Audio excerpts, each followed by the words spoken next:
berkuda, dan berlari, bahkan berenang. Bapak Ibu bisa bayangkan, nanti semua akan kembali. Batu bara listrik. Sekarang hampir minyak sudah dikurangi. Sekarang kita masuk kepada tenaga baterai. Dan baterai nanti juga akan habis. Karena itu dari mineral, dari lumpur.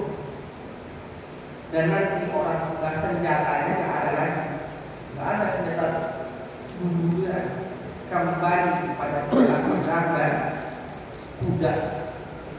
Maka orang-orang yang paham dia cari sekarang besi-besi paling kuat di bumi ini, karena untuk perang. Jadi akan kembali. Maka itu pentingnya kita belajar sejarah. Termasuk gambaran hidup kita. Ujian zaman Nabi dulu sudah ada sekarang. LGBT zaman Nabi dulu sudah ada. Hutang zaman dulu sudah ada. Ini akan terus diuji kita sama seperti para nabi dan para rasul. Maka kita akan lihat sejarah. Nah, selanjutnya ini yang istilahkan. Kalau pelajar itu ada lughatan, ada istilah. Sirah istilahan ta'in qissatul hayat wa tarikhuha wa kutubuha tasmiyatu kutubus sirah. Yang yuqal fulan qara'tu siratu fulan ay tarikh hayatihi. Secara istilah, atau kalau bahasa kampusnya etimologi, atau kalau bahasa kita yang panjang, yang benar yang panjang itu gimana sih? Sirah itu kisah hidup dan sejarahnya. Jika disebutkan seseorang membaca buku sirah, buku sejarah tentang si fulan, maka ia sedang membaca sejarah hidup. Dan kisah hidup Nabi Muhammad SAW ini kisah hidup yang paling lengkap, bahkan dari sebelum dia lahir sampai wafat. Tidak ada nabi yang selengkap Nabi kita Muhammad sallallahu alaihi wasallam. Nah, kemudian wasiratul nubuwah ta'ni majmu'an ma warada lana min waqil hayatin Nabi sallallahu alaihi wasallam. Wa sifatu khalqiyah wa khalqiyatu musaffan ilahi ghazawatahu wa siyarahu. Ini diambil dari kitab At-Ta'riful Islam wal Mu'allaf Markaz Qatar li Ta'riful Islam. Diambil sumbernya dari situ. Sirah Nabawiyah adalah kumpulan hal-hal yang sampai kepada kita. Apa saja? Berupa peristiwa-peristiwa, kejadian-kejadian dalam kehidupan Nabi.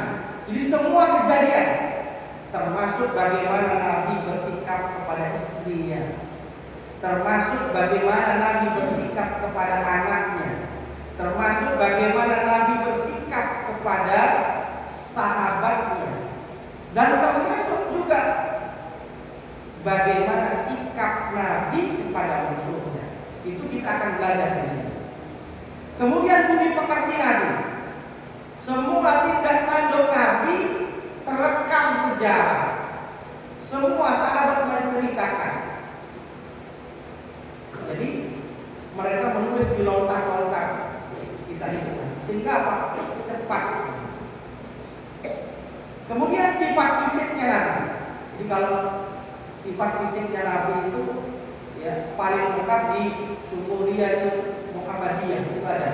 Jadi semua sifatnya Nabi ada di kitab itu. Bagaimana tingginya, bagaimana rambutnya, bagaimana paras wajahnya, itu semua diceritakan.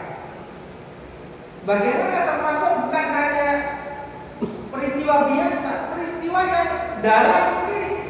Bagaimana Nabi melayani istrinya, apa saja yang dibaca, bagaimana Nabi bermesraan dengan istri, itu ada semua. Kalau yang tentang nikah, sebelum nikah biasanya kita disuruh membaca 4 kitab tentang nikah. Ya urus namanya kitabnya ada 4. Ya. Bukan. Ini kita akan pelajari di sini. Kemudian berkaitan dengan peperangan. Bagaimana peperangan ini? Nabi selalu berperang. Usianya lebih tua dari Pak Soeharto. Nabi itu jadi Nabi umur 40 tahun. Perang Badar ya, terjadi di 2 Hijriah. Kira-kira Nabi umur 45 tahun jadi panglima perang. Ikut perang, gak pernah jadi bos. Ikut perang. Nanti kita akan baca sebenarnya bagaimana seorang teladan Nabi kita. Kemudian ekspedisi. Ekspedisi bagaimana Nabi mengutus Mu'adz bin Jabal ke Yaman. Ya. Bagaimana Nabi mengutus sahabat ke Madinah. Itu kita akan pelajari. Nah, selanjutnya keutamaan. Apa keutamaan mempelajari sirah nabawiyah? Yang pertama, memahami dan menghayati pribadi kenabian Rasulullah. Tidak hanya cerdas, namun beliau adalah benar seorang Rasul, tertanam kuat dalam hati akidah. Contohnya pengokohan iman. Jadi ketika kita cinta pada Rasul, para sahabat cinta kepada Rasul, Rasulullah sampaikan, cintamu padaku lebih utama daripada cintamu kepada saudara, bahkan kepada orang tuamu. Maka dia di posisi kedua setelah cinta kepada Allah. Jadi banyak para sahabat ya, durhaka sama orang tuanya karena ikut Rasul. Tapi bukan durhaka, dia cinta kepada Rasulullah, dia membawa ajaran benar. Nah, ini dia. Tapi nanti kita akan turun firman Allah surat Al-Isra. Wa qadha rabbuka alla ta'budu illa iyyahu wa bil walidayni ihsana. Allah menyuruh kita, Rasul menyuruh kita untuk berbuat baik kepada orang tua. Jadi Allah tahu, Rasulullah tahu zamannya nanti tidak seperti para sahabat. Tapi kalau ada zaman seperti itu, ada sirah yang bisa belajar. Nah, kemudian agar kita mendapatkan matalul akhlak, tipe ideal menyangkut seluruh kehidupan kita. Di seluruh kehidupan kita itu ada tipenya, sama seperti Nabi kita dapat semua. Maka kalau orang mempelajari sirah ya, insya Allah tidak akan sering menangis ya, daripada ketawa. Kenapa? Luar biasa Rasulullah SAW. Penguasa bumi 2/3 bumi ini dikuasai dengan para sahabatnya, tapi tidak sedikit kemewahan yang dia. Semua sahabat kaya, bahkan Abu Rahman bin Auf luar biasa, hilang hartanya nambah lagi. Seperti itu. Ini digunakan di akhir-akhirnya untuk berbuat baik. Saya ketemu orang Solo, masih teman dekatnya Pak Jokowi. Dia punya anak 2, dia punya bank BTN, dia punya kos-kosan banyak. Dia sampaikan ke saya, dia bantu, tidak tahu-tahu bantu wakaf, bantu ini, bantu apa katanya. Saya ini berbuah, anak-anak saya sudah saya siapkan, sudah istri. Bahkan dia sampai tidak kakak dengan istrinya, gara-gara ya banyaknya uang, pindah kakak supaya bisa beli tanah di Sukoharjo dari Solo. Apa nih? Umur saya sebentar, makan enak cuma di tenggorokan. Baju baru itu cuma dipakai sekali saja, itu sudah rasanya itu biasa. Tapi ketika saya berinfak, ketika saya berwakaf, setiap hari saya merasakan kebaikan. Maka Bapak Ibu semua berusaha kerja semangat, jangan lupa nanti sebelum meninggalkan dunia ini berwakaf supaya mengalirkan baik. Itu penting strategi. Nah ini luar biasa sekali. Sama seperti almarhum yang mewakafkan masjid ini. Sampai sekarang beliau dapat. Karena luar biasa sekali pahalanya. Strategi yang ngeri. Dan Allah tidak akan mengurangi sedikit pun kekayaan kita kalau kita berinfak dan berwakaf. Tidak sedikit. Saya masih ingat beliau itu berwakaf rumah baru jadi kos-kosan, berwakaf 1,3 M. Berwakaf. Karena tidak mau haji wakaf saya pun lupa pesawat nanti jatuh pesawatnya berwakaf. Pulang dari haji apa yang didapatkan 6 M didapatkan.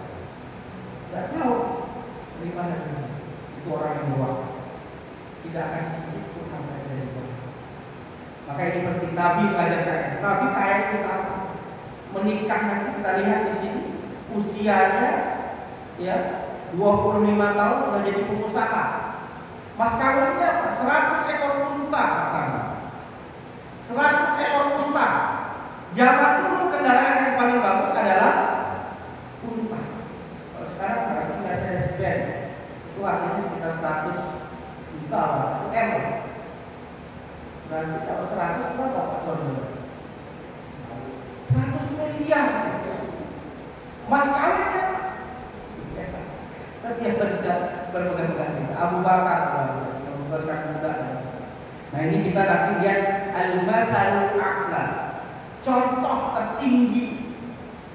Maka semua buku di dunia ini kalau menyatakan orang yang berpengaruh pertama, bahkan orang barat sekalipun pasti paling pertama Muhammad Rasulullah. Karena dia tidak meninggalkan warisannya sedikit sekali. Padahal kaya juga. Masa mudanya loh. Laqad kana lakum fi Rasulillahi uswatun hasanah. Al-Ahzab ayat 21. Sesungguhnya telah ada pada diri Rasulullah suri tauladan yang baik baginya. Nah, kemudian memahami kitabullah.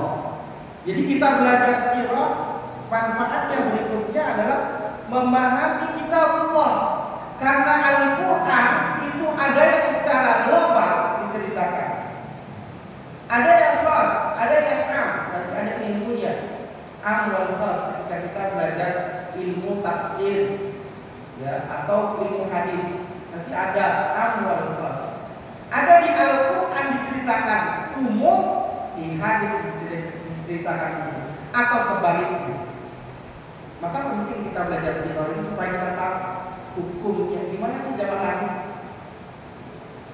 termasuk kias-kias yang lain. Kemudian meningkatkan pengetahuan dan wawasan keislaman jelas. Model pembinaan tarbiyah dakwah dan perjuangan Islam. Bagaimana Rasulullah menghidupkan masjid. Bagaimana masjid menjadi pusat pendidikan. Bagaimana masjid yang menjadi pusat ya, peradaban. Ini model-model yang Rasulullah idam-idamkan masjid. Kemudian mengetahui kemuliaan dan kesabaran, kebesaran Rasulullah. Bagaimana Rasulullah dihormati oleh musuh-musuh. Meningkatkan kecintaan kepada Rasulullah. Nah ini dia. Ini yang ingin saya sampaikan. Ini hadis. An Anas bin Malik, anna rajulan sa'ala Nabi sallallahu alaihi wasallam, "Maka sa'ya Rasulullah?" Ada seorang laki-laki jalan bertemu dengan Rasulullah, bertanya, "Wahai Rasul, kapan itu kapan itu kiamat ya Rasulullah?" Qala, Rasulullah bersabda, "Ma'adadta laha." Apa yang sudah kau siapkan untuk kiamat itu?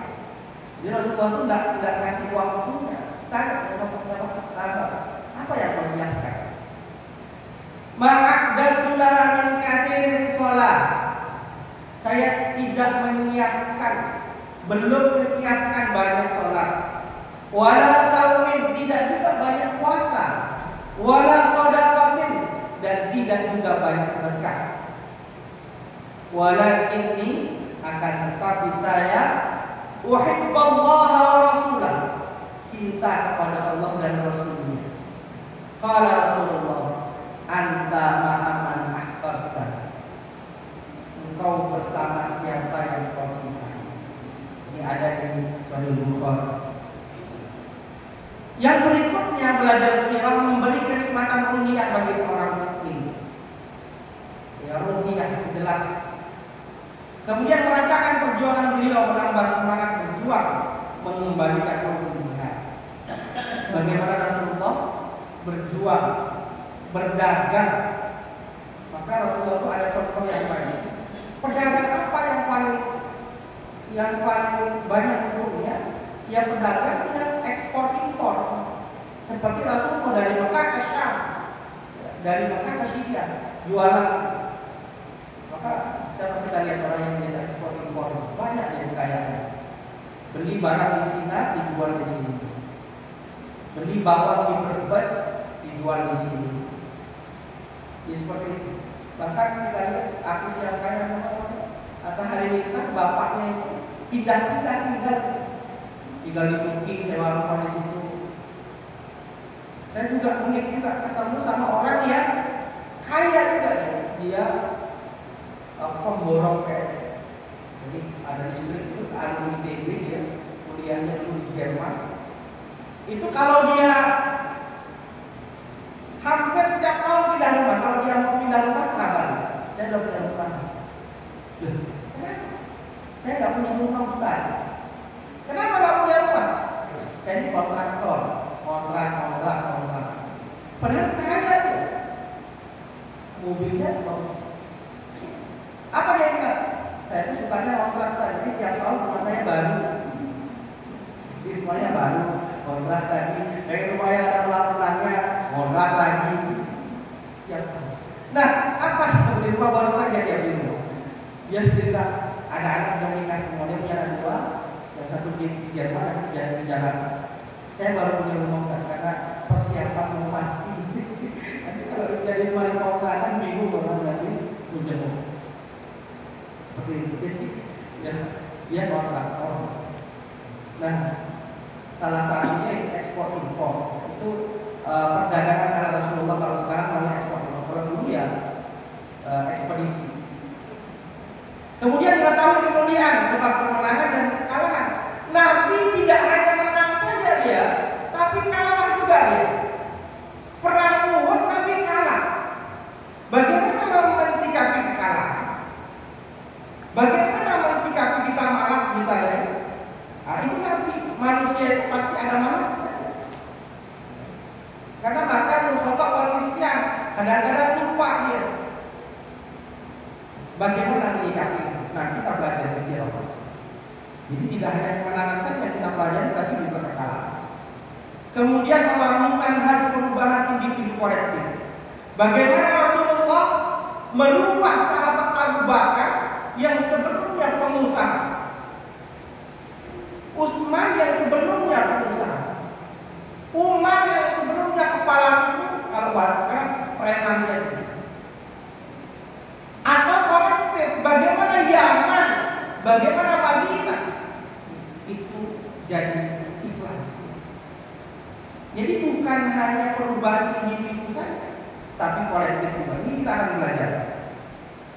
Kemudian selain itu, ya, selain istimewakan dan universalnya, tidak ada nabi yang memiliki sejarah lengkap selengkap Rasulullah SAW. Nah, kemudian selanjutnya sumbernya dari mana dia? Ya, pertama dari sumber Al-Quran. Jadi sumber pertamanya ada Al-Quran. Contohnya firman Allah, ada yajidka yatimam fa'awa. Ini sering membaca. Bukankah dia dapat engkau dalam keadaan yatim dan engkau dipelihara? Nah, jadi kita akan tahu ternyata Nabi dulu yatim. Dalam masalah itu kita dapat di Al-Quran. Kemudian sumber Al-Quran menjelaskan secara global, disebutkan di sini juga. As-Sunnah Nabawiyah as-Sahih lebih rinci namun tidak tersusun berdasarkan peristiwa tertentu. Kemudian syair-syair zaman Rasulullah itu ada dulu syair. Contohnya Hasan bin Thabit, Abdullah bin Wahab membalas syair orang-orang kafir dulu. Kemudian kitab sirah diambil dari riwayat para sahabat. Kemudian ditulis generasi tabi'in pada lembaran kertas. Penyusunnya sirah generasi berikutnya seperti Muhammad bin Isa, Al-Waqidi, Muhammad bin Sa'ad. Kemudian kitab disusun, ya kitab susunan Ibnu Ishaq merupakan yang paling terpercaya karena diriwayatkan pula oleh Ibnu Hisham dalam kitab sirahnya. Jadi nanti Bapak Ibu bisa baca ada kitab Ibnu Hisham. Ya, nanti ini kitab-kitabnya di sini beberapa referensi sirah Ibnu Ishaq, karya Ibnu Ishaq. Di sekolah saya ada Sirah Nabawiyah Ibnu Hisham, karya Ibnu Hisham ini juga ada di rumah. Dan kemudian Tabaqatul Kubra Ibnu Sa'ad, karya Al-Rasul Al-Mulk At-Tabari, Dalail An-Nabawiyah An-Nubuwah, karya As-Sahbani. Kemudian Nahiyah Asy-Syama'il Muhammadiyah, karya Imam Tirmizi. Zadul Ma'ad, ini ada 8 jilid, di rumah saya ada, anak mau belajar sekolah. Kemudian Asy-Syafi'il Qadiriyah, karya Qadiriyah. Al-Fusul fi Siratul Rasul Ibnu Katsir. Kemudian Al-Mawahib Laduniyah, karya Al-Qustulani. Ini kitab-kitab klasik. Ada kitab kontemporer, ya Rasul Maktub, ini banyak kitab yang di pameran sering ada. Sirah An-Nabawiyah Mustafa As-Subai, Fiqh Sirah, ini juga banyak. Ada Ramadan Al-Bukhari ada di rumah saya. Al-Manhaj Al-Haraki ini ada, ya. Kemudian Al-Ghurban Al-Wajilid ada di rumah. Terjemahan ini. Ini referensi sirahnya, ini yang di Indonesia, yang di Indonesia juga ada banyak. Nah, hikmah mempelajari. Habis ini kita langsung ke bab yang kedua. Apa hikmahnya? Yang pertama adalah sirah Rasulullah harus dipelajari umat Islam. Terdapat banyak hikmah pelajaran dalam sirah Rasulullah, baik akidah, tarbiyah dan tazkiyah. Jadi bagaimana Rasulullah itu ketika dapat masalah dia menyendiri, keluar di roh.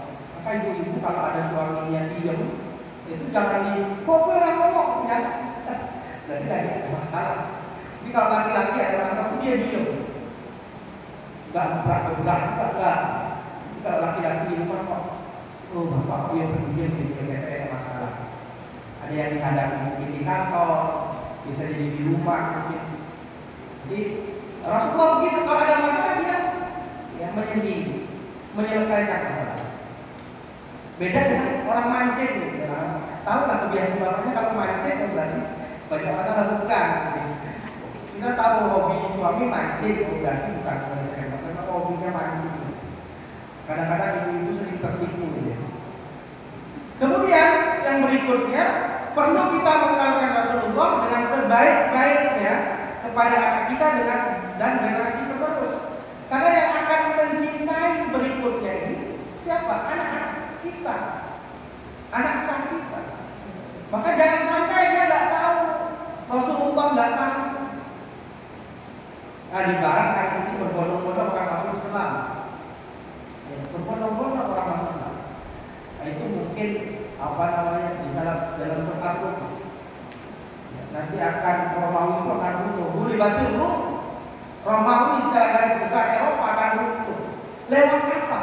Apa lewat perang? Atau lewat pendidikan? Atau lewat Islam? Ini kita lagi dulu. Kalau kita nggak ikut, kita apa? Allah punya tentara yang lain. Maka nanti kita akan lihat.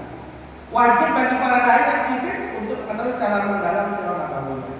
Kemudian dengan mengetahui sirah Nabawiyah, umat Islam jelas memandang masa depan, merengkuh kejayaan dunia akhirat. Jadi dengan tahu kita sirah, hidup kita ini kemana? Kita tahu. Karena umat Nabi itu beda sedikit sampai umur umat Nabi itu 60 sampai 70, yang udah 50 ke atas hati-hati.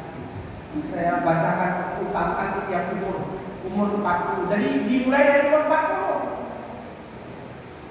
Keutamaan umur 40 dibebaskan dari 3. Salah satunya dibebaskan dari penyakit gila. Maka tidak ada umur 40 lewat itu gila. Biasanya gila dimulai sebelum 40. Masalahnya terlalu ruwet. Kalau udah 40 ini kayak orang. Maka saya itu, Bapak Ibu semua, itu saya belum capai 40. Kalau udah ruwet banget urusan, saya langsung istirahat. Bukan itu kalau lebih edan atau sama edi kalau orang bilang saraf kita dari daging ya kan, maka harus segera istirahat. Tapi kalau di atas 40 nanti ada apa? Ada kemuliaan, 3 kemuliaan. Dibebaskan dari penyakit sofa, salah satunya dibebaskan dari tadi gila. Umur 50 juga sama.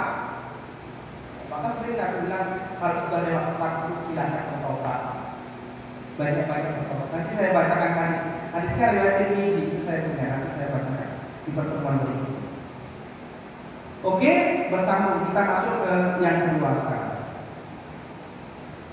Nah, yang kedua adalah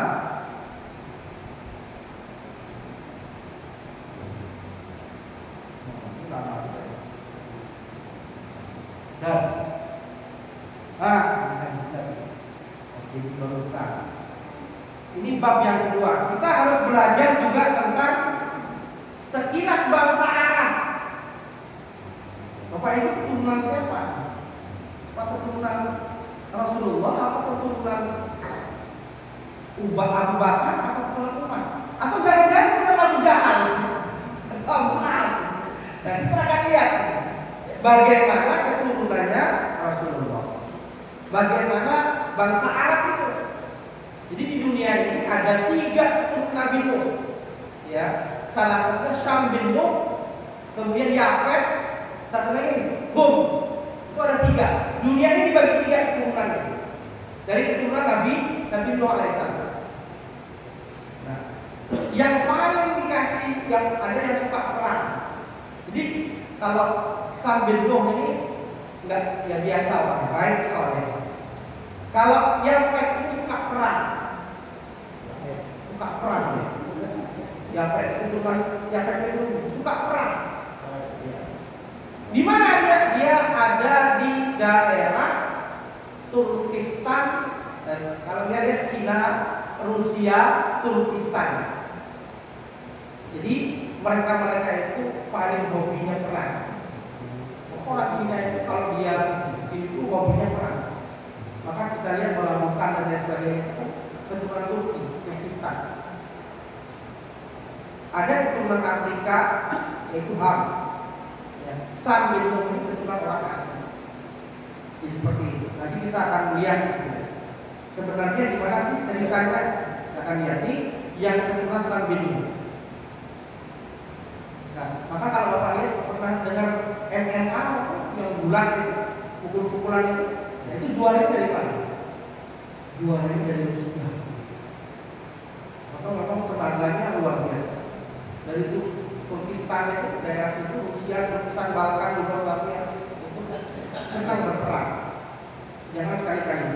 Apalagi Bapak itu umroh baru. Kalau dengan orang-orang sana itu kita di bawah keteknya. Maka kalau orang Indonesia umroh haji pasti bau kepalanya. Tapi gosok-gosok ya, semua di bawah ketek. Nah, kita akan belajar bangsa Arab ada 3. Yang pertama bangsa Arab Ba'idah. Bangsa Arab Ba'idah jauh ya, sudah punah. Yang kedua bangsa Arab asli. Yang ketiga bangsa Arab pendatang. Ini dia. Keluarga Nabi Nuh, Nabi Ismail dan Ibrahim. Jadi kita akan cerita sini. Jadi keluarganya 3 bangsa Arab. Kalau kita bicara tentang bangsa Arab. Oke. Nah ini kita belajar tentang Arab. Apa sih artinya Arab? Secara bahasa Arab itu artinya padang pasir. Arab itu artinya padang pasir. Di padang pasir ya padang pasir, bukan padang rumput ya, tapi padang pasir. Bapak Ibu pernah ke Jogja? Nah, Parangtritis. Nah, itulah Parangtritis masih ingat semua, tapi warnanya coklat kayak gitu. Itu padang pasir. Tapi kan kita enak ada pantainya. Di sana enggak, ini bungkus di pasir. Padang pasir itu. Atau tanah gundul, sama juga artinya Arab. Atau gersang yang tidak ada air dan tanamannya.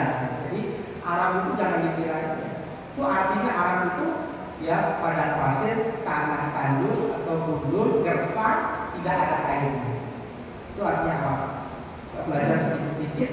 Atau Arab itu artinya jernih. Dari kata diambil Araban ma'u, artinya sofal ma'u, artinya bersih. Jadi artinya apa? Sofa. Jadi kalau ada orang bilang Araban ma'u, berarti artinya sofa, artinya bersih. Ada yang namanya Sofi di sini atau Sofia, itu artinya bersih. Mu'azan. Oke. Kemudian atau Arab itu artinya fasih.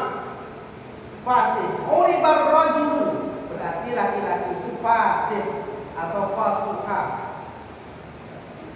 Innal arabiyyata lisan, innal arabiyyata lisan.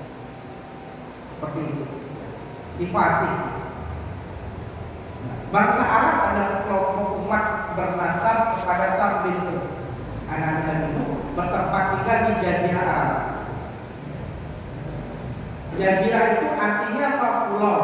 Jadi kalau ada orang bilang Jazirah itu artinya pulau atau sepanjang itu. Jazirah Arab dikelilingi oleh laut.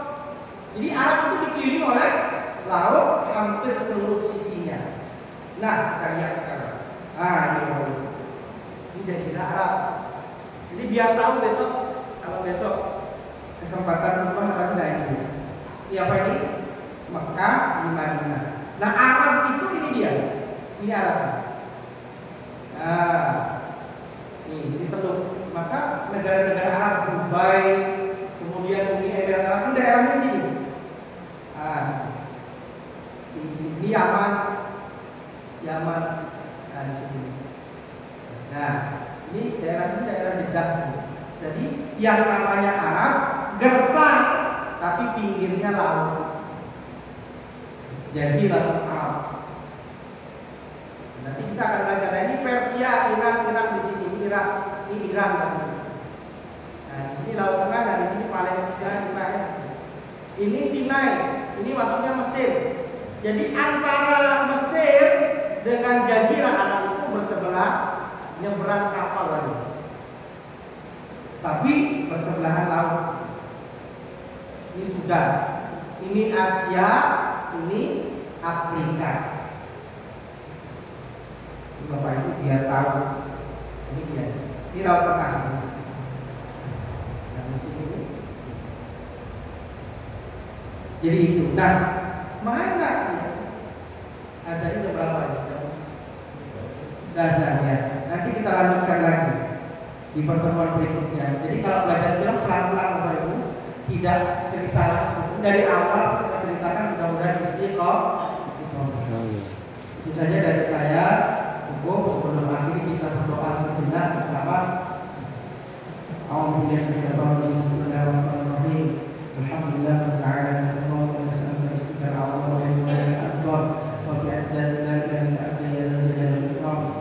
Aku salli ala sayyidina Muhammad sallallahu alaihi wasallam sayyidil anam wa rasulil imam sallallahu alaihi wasallam alamin wa la salli ala alamin wa la tataliqu bi kalimati ya rabbal alamin. Salat dan berjawab baca tapi diqari la mutahana ma'ilmi salat berhenti berhenti berhenti dengan Allah alamin wa sallallahu alaihi wasallam wa ala alihi walhamdulillahi wa rabbil Allahumma ighfir lana Allahumma fa'na bima 'allamtana wa 'allimna ma lam ta'lam Allahumma inna nas'aluka fahman nabiyyin wa hifdzal mursalin wa ilhamal malaikatil muqarrabin Allahumma atina bil 'ilmi wa zidna min وأخذنا من التقوى وجعلنا من العافية يا أرحم الراحمين ربنا آتنا في الدنيا حسنة وفي الآخرة حسنة وقنا عذاب النار صلى الله عليه وسلم والحمد لله رب العالمين.